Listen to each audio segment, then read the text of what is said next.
We didn't know what was wrong with Jackson. You don't know what's going to happen. I just remember the doctor holding up Joshua. All that I kept saying was, why can't I hear him cry? The doctors didn't know, we didn't know. They kept chewing test after test. There's got to be an answer. One of my first questions was, is there treatment? Is there a cure? The clock is running. Sometimes we'll find the answer in an unlikely source. I couldn't believe, really, seriously, a dog? I can't sit back and do nothing. We need to do something.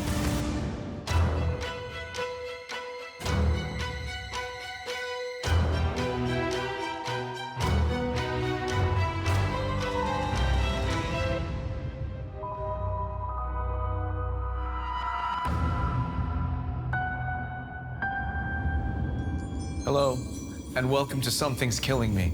I'm B.D. Wong.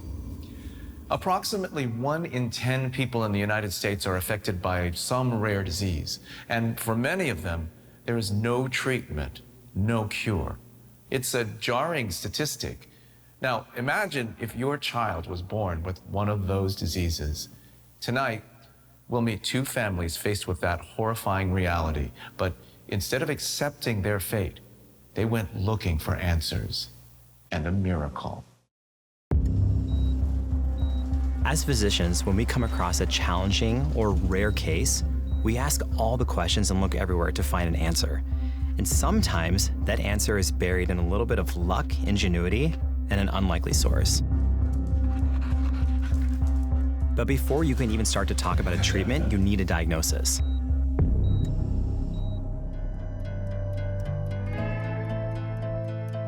Ashley and I met through a mutual friend. She just has a wonderful heart. My best friend at the time was dating his best friend, and it was just perfect. And we dated for 5 years.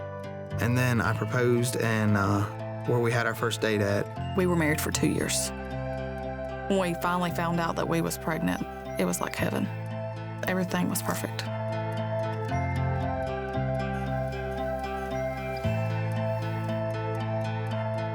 I landed in the fashion industry right out of college. And then I went from there to the music industry. And that's when I met Paul. The only reason I played football is because I had 2 older brothers that played football. In my senior year at Syracuse, we were 11-0-1, so we had a lot of recognition, and the Jets took notice and drafted me in the 6th round. My second year with the Jets, a friend of mine said, hey, Frase, let's go to a pub, and a girl walked in. It's a good day. Great day. And kind of the rest is history. We were married in '92. We had 2 years before I became pregnant. There he is. I was excited. This was our firstborn. I was having a boy. Hi, baby. How you doing? This is your father. We were ready to have a family. It was right before Jason's birthday that we found out that Jackson was a boy, and we were both just so excited. Just all around excitement, just overjoyed. It was great until I was 20 weeks pregnant. We went for our 20-week anatomy scan, and at that scan, they couldn't get all the images that they wanted. He wasn't participating, he wasn't moving. The doctors always reassured me that he was fine, that he was just gonna be born early. Even up until he was born, we thought that everything was fine. Then when he got here and everything was just totally different, it was hard to swallow. My mother always used to say, you're gonna have the healthiest of babies. You take such good care of yourself. And so it wasn't really until 22 weeks on my first sonogram that really kind of drew our attention to there could be possibly something not right. The one specialist said, hey, 95% of the time, the red flags go up, but they end up being nothing. And he said, you know what, Alison, everything's gonna be fine. How fun are you, baby? I honestly would not allow myself to believe that there was something wrong with the baby.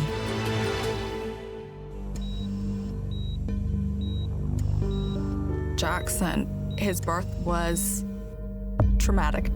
I just felt like something was wrong. We didn't know what was wrong with Jackson. All we knew was something was going on. He was breathing at birth, but it was very shallow, but very, very shallow. So I just got to see him for a split second. There was no crying or anything like that. It was just silent. They immediately intubated him. He was in the incubator, and there was doctors and tubes and wires, and everything was everywhere. Super scary, because you don't know what's gonna happen with your child. You don't know what's going on. After 24 hours, the doctor explained to us that they were going to start running some tests. Allie, here we go. I saw Dr. Thompson introduce Joshua into the world. I was watching this situation unfold. I just remember the doctor holding up Joshua. All that I kept saying was, why can't I hear him cry? Here's your grandma, Joshua. They're not answering me. They're not saying anything to me. And they whisk him off to another room. You're left wondering what's happening with my son. And they just said, Alison, we just need to get you into recovery. Everything's going to be fine. And it wasn't until I was in recovery that they brought me the news. Joshua has a very, very severe disorder, and we're not sure if he's going to make it through the day. There was test after test after test after test after test, and you still would have no answers. We still don't know what your son has. We have to figure it out.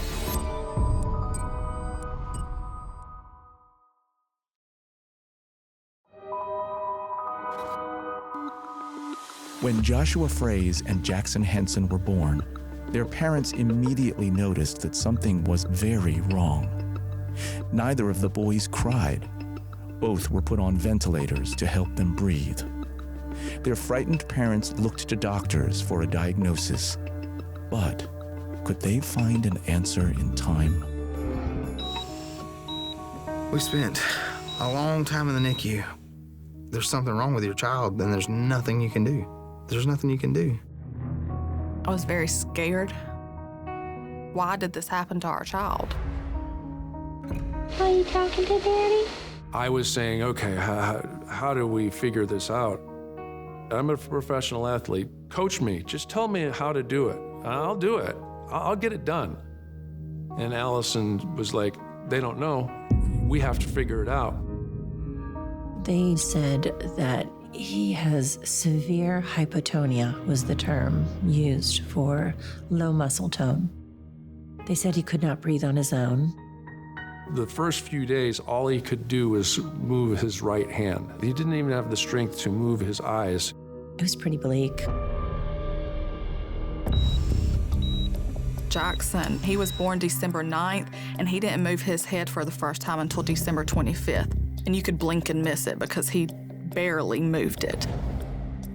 There wasn't anybody that we knew to even ask about what was going on. The doctors didn't know, and them not knowing was one of the scary parts. It was a true learning curve for the doctors. The doctors would go home at night and do tons of research. They would almost know, but at the end of the day, they were just, we don't know. It was very hard because they wouldn't tell us much. At that point, we were just so desperate for answers that any answer would be a good answer. They kept doing test after test, and they kept coming back and saying, well, that was negative, that's good, but that was negative. We still don't know what your son has. He was just so weak.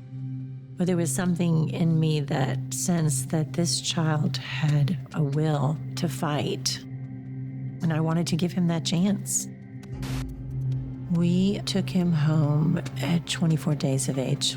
We got him home now. We still knew nothing. We got thrust into figuring out what's going on. Getting stronger. It took about 5.5 to 6 months before we knew. Look at that. It actually took 93 days to get a diagnosis. Doctors ordered genetic testing for both boys. The results came back the same. They were diagnosed with X-linked myotubular myopathy, an ultra-rare genetic neuromuscular disease that affects the entire body. We received the genetic confirmation of an X-linked myotubular myopathy, X-linked MTM. Joshua was one of 55 known cases on the planet. We had never heard of myotubular myopathy. Never took me a while to even pronounce it correctly. There was 2 or 3 medical articles that had ever been written, and they were written in, I think, 1967. And what I read was devastating. The skeletal muscles are very weak and not formed to completion. He couldn't walk, couldn't crawl, couldn't eat. Most of these children cannot breathe spontaneously on their own. As he gets bigger, he gets weaker. The more he tries, his body doesn't. His body doesn't grow with it. One of my first questions was, is there treatment? Is there a cure? And he said no. And it ripped me into two. We were told 50% of these kids do not make it to their second birthday. Don't tell me my son's not gonna make it to his second birthday. I knew that we were fighting a time clock, and I thought, you know what? I can't sit back and do nothing. We need to do something. There's no research being done, but there's gotta be an answer. The strength has been recovered in the forelimbs. I remember watching this video, and I just burst into tears. Could this be a therapy for my son?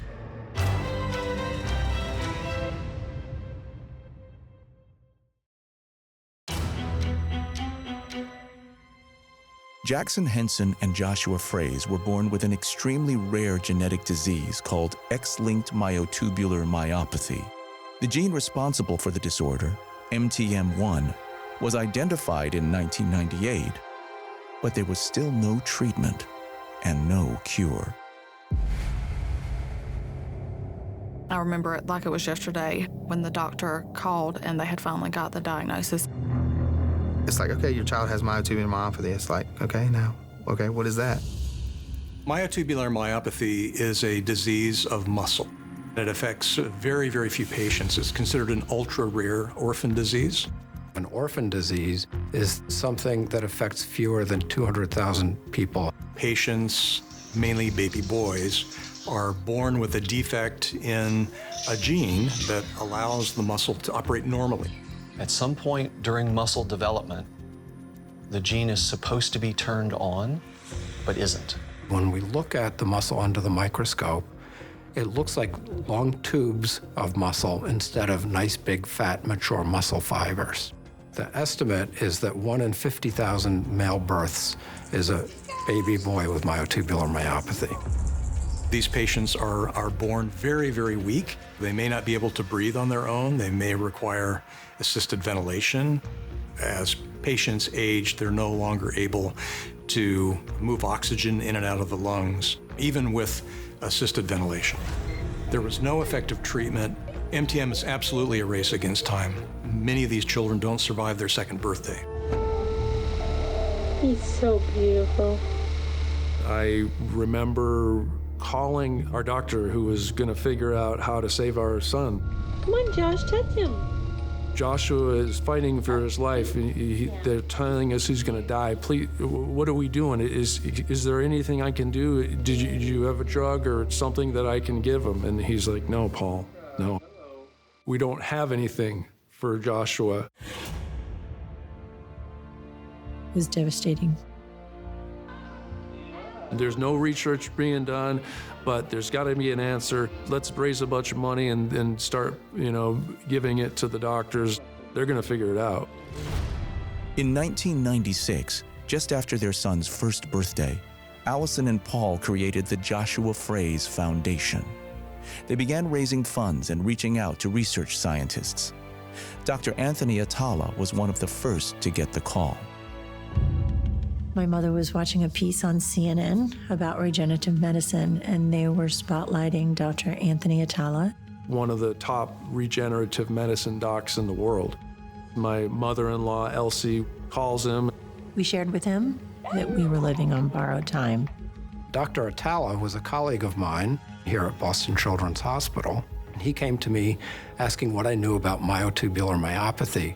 So together, Dr. Atala, Dr. Kunkel, my mentor, and myself put together a research program to try to understand the basis for myotubular myopathy. In 2007, the Frases and scientists got their first glimpse of hope. A French research team reported success in treating lab mice with myotubular myopathy using a high-tech treatment called gene transfer therapy. Dr. Beggs shared with me that a colleague had started a mouse colony with myotubular myopathy, and so my eyes just lit up. So we learned about the mice through Anna Bushbello and her work with the nonprofit Genathon. Genathon is a nonprofit organization that is dedicated to developing treatments for rare diseases. These mice cannot move too much. They really don't have this mobility that we can see in normal, in healthy animals. The reason why I was working on gene therapy and I developed this therapy is because I saw a boy, affected by myotubular myopathy in the hospital. So this was the first really a big motivation for me. In short, gene transfer therapy is where a healthy gene is injected into the cells of a patient. Now, the hope is that the healthy gene will actually be able to go in and fix the affected genes. We're not replacing the gene, or we're adding a copy of the normal gene over the top of the mutant gene. But you need a way to get the genetic material into a cell. And in nature, one of the best secret agents of getting into cells are viruses. Viruses, as you know, can sometimes cause human disease. So while it sounds kind of scary that we're infecting patients with a virus, there are also many viruses that infect us that cause no symptoms at all. And there's one form of virus called adeno-associated virus, or AAV, that is very efficient at bringing a gene or DNA into our cells. In this case, the healthy gene is placed on what we call a viral vector. Think of the viral vector as a molecular taxicab. So this molecular taxicab then delivers a cargo, which would be a healthy copy of a gene, to the patient that has an unhealthy copy. As soon as you supply that missing piece, the muscle knows where to plug it in, and the muscle just starts to function. I administrated the vector carrying a healthy copy of the gene just locally, so just in one muscle. So after a few weeks, just 2 or 4 weeks of treatment, I could see that this leg that was not really moving could move. When I saw that, I realized that gene therapy works. This could be a strategy for this disease. I remember watching this video and I just burst into tears. Mice that cannot walk or are dragging themselves to just days later running around the cage. This gene therapy really looked promising. Could this be a therapy for my son? I knew that mice, instead of dying at 10 weeks of age, could live to be a year or more. But oftentimes, developing a treatment in a mouse is well and good, but never makes the jump to treatment of humans. They needed a much larger animal to look at a potential treatment, one that's closer to humans than a mouse. So it turns out that myotubular myopathy affects dogs as well as people, but it's extraordinarily rare. I was bound and determined to find a dog. We could really be onto something here. Maybe if we can treat and cure a dog, we can treat and cure a human being. But how are we going to find a dog with myotubular myopathy?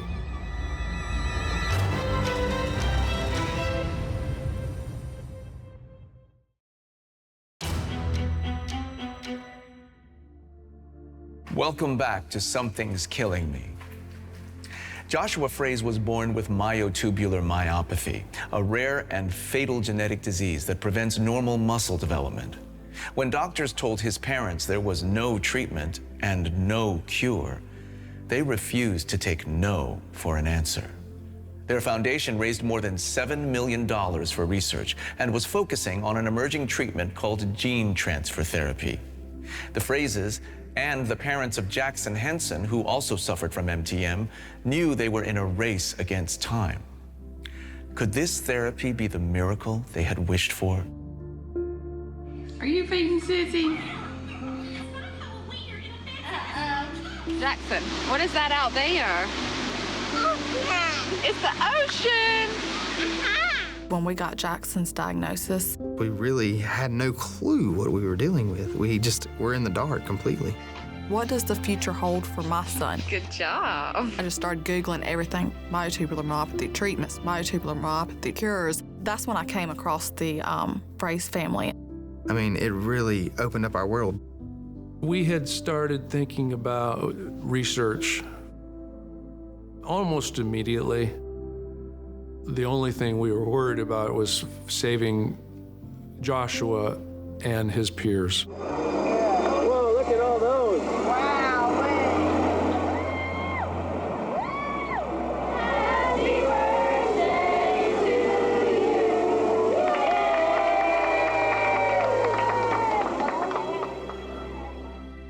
We were fighting against the clock for our son. You focus on how do I make life normal for my child? Watch out for the lava! Oh no! We wanted him to experience life. And I will say, Paul was more daring than I was. Some of the craziest stuff I'm going. I would say, where are we going? We love to take RV trips up and down the eastern seaboard. Joshua is a co-pilot. Joshua, are you a co-pilot? No. What are you? He's just a great kid. We were always laughing. We just live life to the fullest every day. And we're gonna make a difference for this disorder. We had a motivated mom who would stop at nothing to help her son. I knew that gene therapy in the mice was effective. But it can be a leap to go from treatment in a mouse to a human. If you had a larger mammal model, perhaps one that naturally gets the same disease, it's a little easier to bridge that treatment gap. Myotubular myopathy is a disease not only of human patients, but of dogs.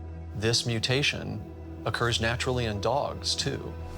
So we don't cause them to have this disease. It's very analogous to the human condition. Maybe if we can treat and cure a dog, we can treat and cure a human being. But how are we going to find a dog with myotubular myopathy? The search for a dog with the defective gene went on for months. And in the fall of 2008, a veterinarian in Saskatoon, Canada, discovered there was a female Labrador retriever named Trixie, who they thought might carry the MTM gene. This was a dog who was actually part of a litter of Labrador retrievers, of which half of the male puppies had all had a muscle condition that looked just like human myotubular myopathy. But the owner ended up spading this dog. So he went from possibly having a dog to not having a dog at all. As fate would have it, Canada is known for keeping extensive records of canine family trees, and the team was able to track down relatives of the spayed Labrador. They left phone messages for 5 possible owners of Trixie's relatives. One person called back. So this was a week before Christmas 2008. We received a phone call from a gentleman, a cowboy, and he said, I think I have that dog that is having, affected puppies. There was a chance that this dog could have a similar genetic mutation that caused myotubular myopathy, but it certainly wasn't proven. And I call him back and I share with him the story of Joshua. And said, I think your dogs have the same disease as my son. He said, before I could even get any further, I think we were 5 minutes into that conversation, I want to give you my dog. I want to help your son. And I had to have him repeat it. I almost couldn't even grasp what I was hearing. 1 week later, I was on a plane headed north to Canada. A cowboy brought his beautiful chocolate lab named Nibs. They gave Nibs to Allison. This cowboy and his wife, they drove 3.5 hours to randomly give someone that they talked to for 10 minutes on the phone to give them their dog. I told him, I said, "You're one of my angels." We flew to meet my researcher, Casey Childers. And I distinctly remember meeting her at the airport and picking up this dog and taking it to our home. At that time, I was just thinking to myself, this is really crazy that we're even considering this, but there's a chance that this could be the disease that she's looking for, that we're looking for. I had to know. I had to know.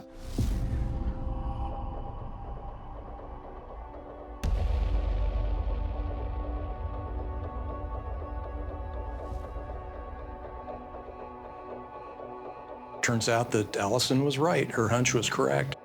We were doing what we were supposed to do. Nibs gave us a beautiful litter of 12 puppies. When the pups were just a few weeks old, we got out our car and raced up to the farm and played with them on the grass and just held them. 5 of the 8 female puppies were carriers, and one of the 4 males was affected like Joshua. This was just incredible. And that was probably one of the first times when I really had a feeling in my gut that we were going to be able to do something here.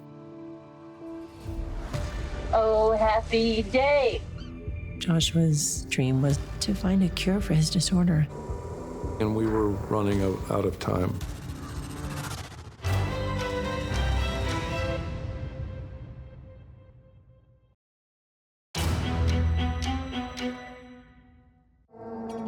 When Joshua Frase was born with the incurable genetic disease myotubular myopathy, his parents were told he may not live through that first night. But Joshua did, and was continuing to defy the odds. By the time he was 14, a possible treatment called gene transfer therapy was on the horizon. But would it be available in time? Wait. What? I would take home videos. Hi, Joshua. Hi. I'd just walk around. I probably annoyed the whole family. Isabella, what is this occasion? This is my brother's 14th birthday. Joshua and Isabella were 6 years apart. We always used to say to Joshua, she's going to become your best helper, so you better be nice to her. Beautiful. Look at her. The day that Isabella was born, Joshua had that look of wonderment. Maybe a week or so later, he asked Allison, "Mommy, can we send her back?" Happy birthday, dear Joshua. Happy birthday to you. We would poke fun at each other, make fun of each other, but he never complained about his situation. He never asked, why me? Which I can't comprehend that, because I know that I would not be that strong if I was in his situation. Josh Frase!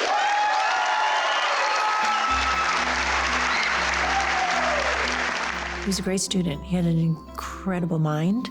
Academically, he was at the top of his class. Joshua was National Honor Society in high school. I didn't even know how to qualify for the National Honor Society, but he made it. Congratulations there, dude, man.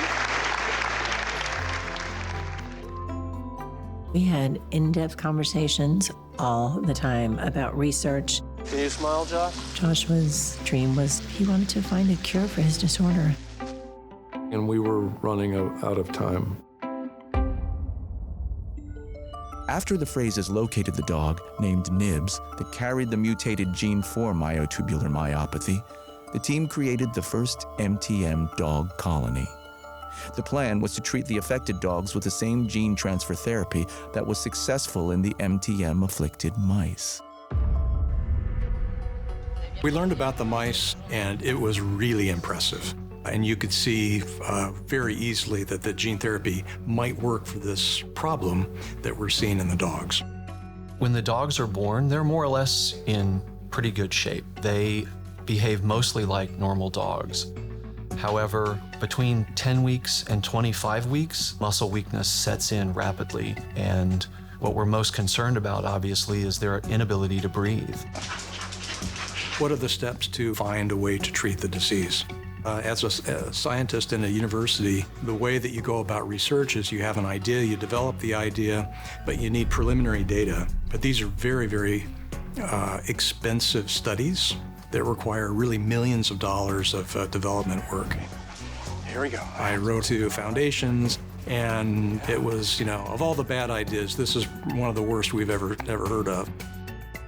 Not just less than positive, like just really awful. For more than a year, Dr. Childers and his team applied for funding without success. They needed a miracle, and it came in a phone call from thousands of miles away in France. Casey and Alan texted me and said, "We have something we want to share with you." The chief science officer for Geneton called, and he told me that he had spoken with Anna Bushbello. We know that these boys with a treatment, they can not survive for too long. So the idea was really to join our forces. He said, we're developing a gene therapy for myotubular myopathy, and we would like to share this experimental treatment for you free of charge and test it in the dogs. My hope is really to make a difference, in the life course of these little boys. And I remember crying and thinking, oh my gosh, this is the best Christmas present you could ever offer me. I think it was 3 weeks later that Joshua passed. It was a little unexpected when Josh passed. Allison's like, no, this has happened before. We're going to resuscitate him, and he's going to wake up. He's going to be okay. That's a good boy. But that day was different. He didn't come back. And we do thank you for coming to celebrate Joshua's life, for it is truly a celebration. His courage was amazing, and he taught us so much. It's not supposed to happen, whether your kids have a disability or they're perfectly healthy, they're not supposed to pass before you. Yeah, so it was 10 steps forward and light years back. We lost Joshua, a whole reason for starting this foundation. I had to really rethink, where was I going from here? If there was one word that I could use to describe my life with Joshua, it would be the word overcome, to conquer the problem. And that is what Paul and I had set out to do. What would Joshua want me to do? His dream was to find a cure for this disorder. And so I needed to finish that. I needed to fulfill his dream. We will find a cure for all the Joshuas of the world.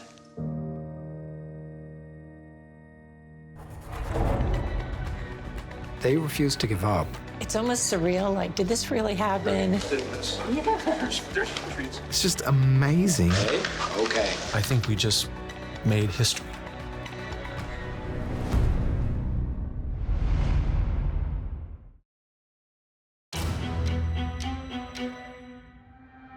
After Joshua Frase lost his battle with myotubular myopathy, the foundation bearing his name continued to work towards finding a treatment.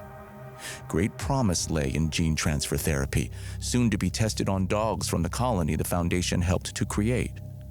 Their team now had the tools, but would it work? When Joshua passed, we knew how good the science was working in mice. We understood the big picture of what this would do for these children's lives. I have to say, the Frases really hung in there. They raised millions of dollars to develop these treatments. They refused to give up. I remember the first time that we tried the gene therapy. We treated Rocky in just one leg to compare that leg to the untreated leg. And we thought the instrumentation was malfunctioning because the results were so dramatic. The muscle was so much stronger. The increase in the muscle strength, I think it was increased 200% in several weeks. It was just outrageous. We could really be onto something here. This is really historic right here, what you're seeing. This is an affected dog that shouldn't even be alive at this point. This could really be a transformative medicine for the human condition. Rocky's treatment was a success. And then the team made an even more amazing discovery, that just a single treatment, one dose, could strengthen the entire muscular system. Puppies Pavlov and Turing, born into the second generation of the MTM colony, were amongst the first to get that treatment. Pavlov and Turing are two that I actually saw receive their gene transfer therapy back they were 8 weeks old. It blew us all away that within 2 to 3 weeks after administering the gene therapy, they got up and walked. If their walking and ability to run and play and just the rambunctiousness of dogs was starting to decline, that came back. These two dogs that should not be alive after 4 months because of this deadly disease, now they are between 7 and 8 years of age. I think we just made history. So precious, my boys. It's almost surreal, like, did this really happen? Look at their faces. They're getting some gray. They're getting some gray around their faces. These guys are getting old. I never believed that a dog the size of a child could go from essentially being unable to move to running and jumping and chasing a ball. It was really absolutely incredible. We've tested them in dogs, but this therapy will be developed for humans, and then the technology will come back into veterinary medicine and benefit animals as well. Come here, Tori. I know so much about you. You know so much. It's so emotional. I look at them with breathless expectation of what the future will hold for our children. For Allison to find nibs and bring this whole program to fruition, we got really lucky. The colony has been tremendous. Without it, there would be no potential for treatment in humans.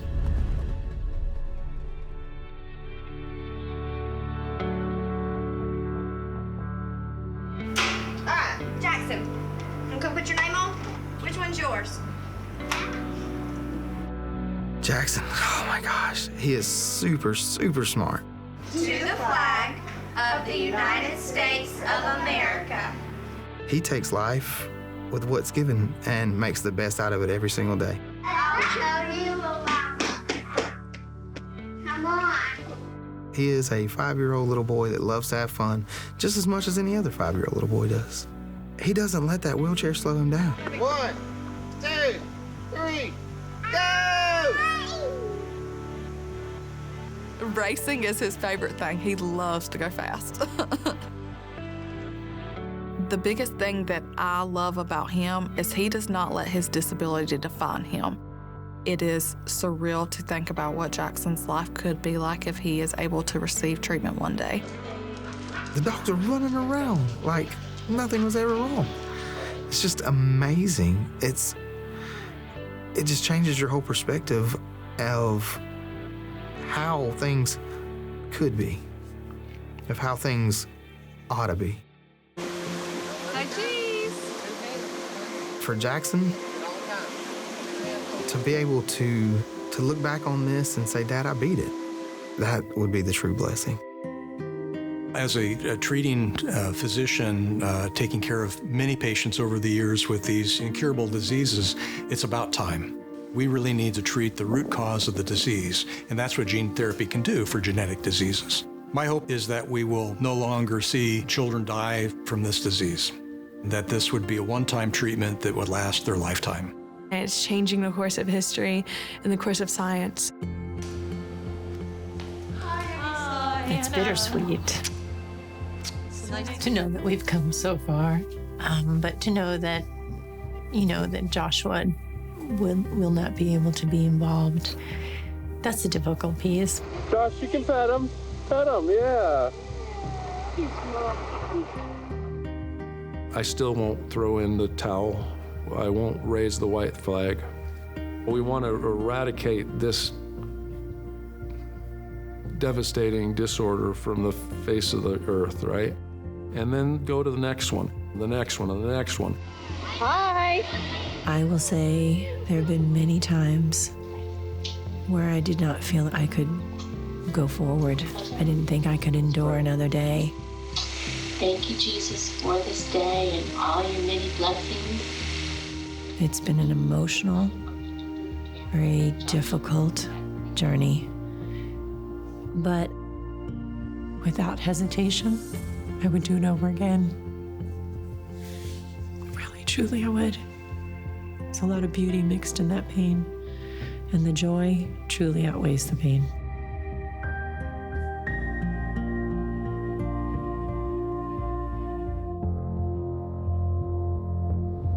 The scientists we spoke to believe that gene transfer therapy could revolutionize the treatment for many genetic diseases. Thanks to the dedication and commitment of the Joshua Frase Foundation and the MTM community, the studies with Nibs and her offspring have led to the first human clinical trials.